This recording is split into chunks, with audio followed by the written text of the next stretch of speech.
हिजो सिंहदरबारभन्दा मान्छेको जीवन ठुलो भन्नेहरू आज मान्छेको जीवनभन्दा नियम ठुलो भन्दैछन् सम्माननीय सभामुख महोदय। म स्पष्ट रूपमा भन्न चाहन्छु, मान्छेको जीवन समाप्त गर्नेहरू हिजो पनि हत्यारा थिए, आज पनि हत्यारा नै हुन्। मान्छेको हत्या केवल गोली हानेर मात्र हुँदैन सभामुख महोदय। कुनै नागरिकको बाँच्ने आधार खोसेर, उसको रोजीरोटी बन्द गरेर, उसलाई निराशा र पीडाको यस्तो अवस्थामा पुर्याउनु कि ऊ आत्महत्या गर्न बाध्य होस्, त्यो गतिविधि पनि गोली हाने सरहको अपराध हो सम्माननीय सभामुख महोदय। हामीले कहिले सडकमा जथाभावी पार्किङ गर्न पाउनुपर्छ भनेका छौँ? यदि कसैसँग दम र हिम्मत छ भने संसदको रोस्टममा हेरियोस् सम्माननीय सभामुख महोदय, संसदको रेकर्डमा हेरियोस्। हामीले कहिल्यै पनि जथाभावी सडक पार्किङ गर्न पाउनुपर्छ भनेका छैनौँ। यस्ता भ्रात्मक अल्गोरिदम फैलाएर मान्छेको चरित्र हत्या गर्ने काम तत्काल बन्द गरियोस् सम्माननीय सभामुख महोदय। हामीले त यति मात्र भनेका हौँ, प्रहरीको रुखो अमानवीय र अपमानजनक व्यवहारका कारण कुनै नागरिकको आत्महत्या गर्न बाध्य नहोस्। कानुन सबका लागि बराबर हो सम्माननीय सभामुख महोदय। ट्राफिक नियम उल्लङ्घन गर्दा सर्वसाधारणलाई कारवाही हुन्छ भने सिटबेल्ट नलगाई गाडी चलाउने गृहमन्त्री र प्रधानमन्त्रीलाई चाहिँ कारवाही किन हुँदैन सम्माननीय सभामुख महोदय? न्याय सबका लागि बराबर हुनुपर्छ। विधि विधि विधि विधिभन्दा अर्को चिज छैन सम्माननीय सभामुख महोदय। हामीले कानुन हटाऊ भनेका होइनौँ, कानुन सबैका लागि समान रूपमा लागू गर भनेका हौँ। अब गणेश नेपालीको विषयमा पनि केही कुरा स्पष्ट राख्न चाहन्छु सम्माननीय सभामुख महोदय। हामीले जलनका बिरामीलाई अपराधी जस्तै हिँडाएर किन अस्पताल लगियो, एम्बुलेन्समा किन लगिएन भनेर प्रश्न गरेका हौँ।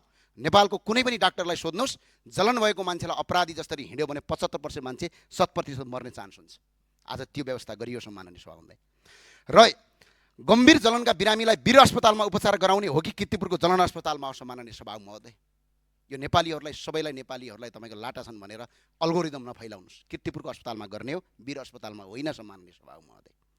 समयमै उचित उपचार उपलब्ध गराइएको थियो या थिएन? भारतमा उपचार गर्दा बचाउन सकिने भए सम्भावना यदि थियो भने यदि ऊ बिरामीलाई चाहिँ भारत किन लगिएन? यदि बिरामीको मृत्यु पहिले नै भइसकेको थियो भने रातारात विमानस्थलमा नाटक मञ्चन किन गरियो सम्माननीय सभामुख महोदय?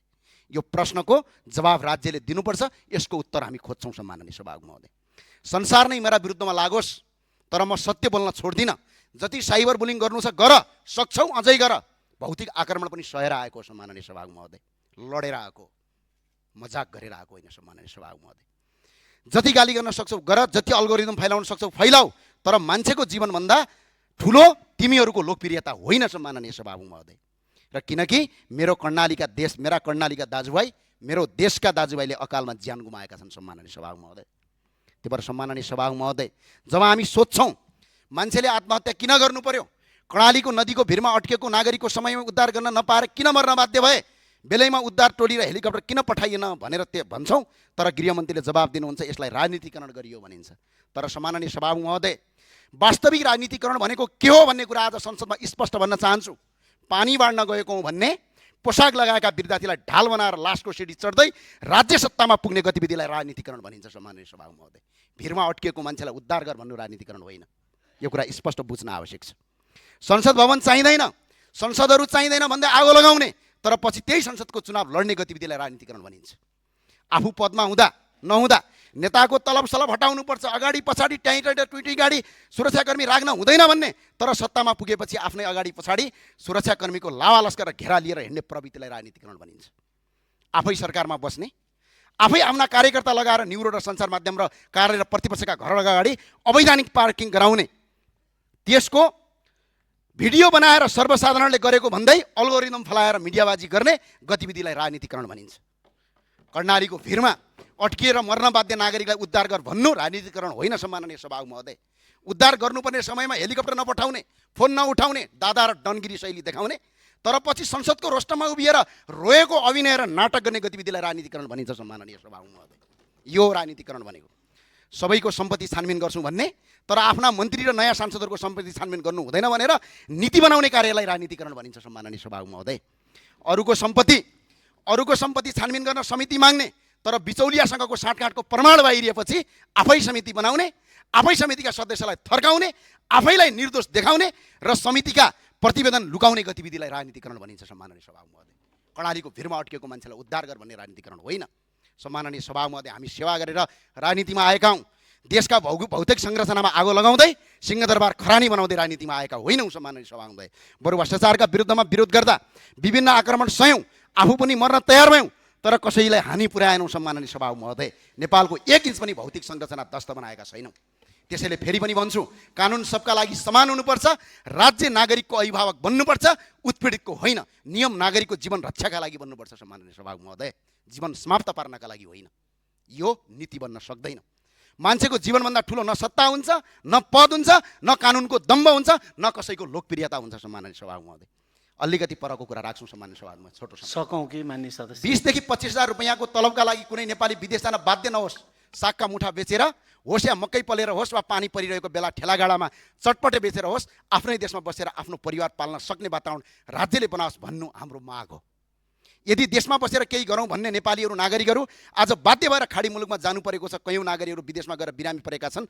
कतिपय नेपालीहरू रातो बाकसमा फर्केका छन्। त्यसैले यही देशमा बसेर सानो व्यापार र रोजगार गर्न सक्ने वातावरण बनाइयोस् भनेका हौँ हामीले कसैको र सरकारको विरोध गरेका होइनौँ सम्माननीय सभामुख महोदय। काठमाडौँको टुडीखेल लगायत देशका विभिन्न स्थानहरू सडकभन्दा बाहिर, राजमार्गभन्दा बाहिर रहेका सार्वजनिक स्थल पार्कहरूमा विभिन्न निश्चित समय तोकेर नगर प्रहरीको निगरानीमा ठेलागाडा राख्न दिने व्यवस्था गर्न सकिन्छ। मकै पोल्न दिने, सागका मुठा बेच्न दिने, चटपटे बेच्न दिने साना व्यवसायलाई व्यवस्थित रूपमा काम गर्न नीति बनाउन सकिन्छ। हामीले नियम पालना नमाना भन्न खोजेका होइनौँ सम्माननीय सभामुख। हामीले गरिबलाई बाँच्न दिनुहोस् भनेका हौँ, व्यवस्थित गरिदिनुहोस्, तर उनीहरूको रोजीरोटी नखोज्नुहोस् भनेका हौँ। कीर्तिपुरको सुकुम्बासी सेल्टरमा एउटा नाबालक भोगले तडपिएर रोइरहेको छ। त्यो नाबालक पनि यही देशको नागरिक हो सम्माननीय सभामुख महोदय। हामी सबैको मान्य सदस्य सके सम्मान 1 मिनटभित्र उसलाई पनि बाँच्न पाउने अधिकार छ। सुकुम्बासी सेल्टर कुनै जेल होइन। त्यहाँ रहेका नागरिकमाथि राज्यको जबरजस्ती अमानवीय व्यवहार नगरोस्। प्रधानमन्त्रीका सन्तानलाई जस्तै त्यो नाबालकलाई पनि खुसीका साथ समान अधिकार र बाँच्न पाउने अधिकार छ सम्माननीय सभामुख। राज्यले हरेक नागरिकलाई समान दृष्टिले हेर्नुपर्छ। जनतासँग करका नाममा लाखौँ रुपियाँ असुलिन्छ भने सरकारले पार्किङको व्यवस्था पनि गर्नुपर्छ। तत्काल सबै व्यवस्था गर्न नसकिएला, तर त्यसको सुरुवात गर्नुपर्छ। दीर्घकालीन योजना बनाउनुपर्छ। हामीले सरकारको विरोध गरेका होइनौँ, सरकारले आफ्नो दायित्व पुरा गरोस् भनेका हौँ सम्माननीय सभामुख भए। संसदको काम जनताका मुद्दा संसदमा उठाउने हो, कार्यान्वयन गर्ने जिम्मेवारी सरकारको। संसद कार्यकारी होइन, हामीसँग कार्यकारी अधिकार छैन, मन्त्री र सरकारसँग छ।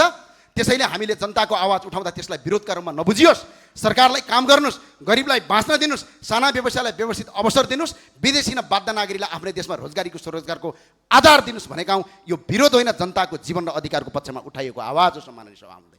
यसरी अल्गोरिदम फैलाएर, घरको अगाडि पार्किङ गराएर जसरी तपाईँको राज्य आतङ्क सिर्जना गरिएको छ, यसो यो कालान्तर इतिहासमा एउटा कालो अक्षरले लेखिनेछ सम्माननीय सभामुख। हस्, धन्यवाद। गर्नुपर्छ, दीर्घकालीन योजना बनाउनुपर्छ।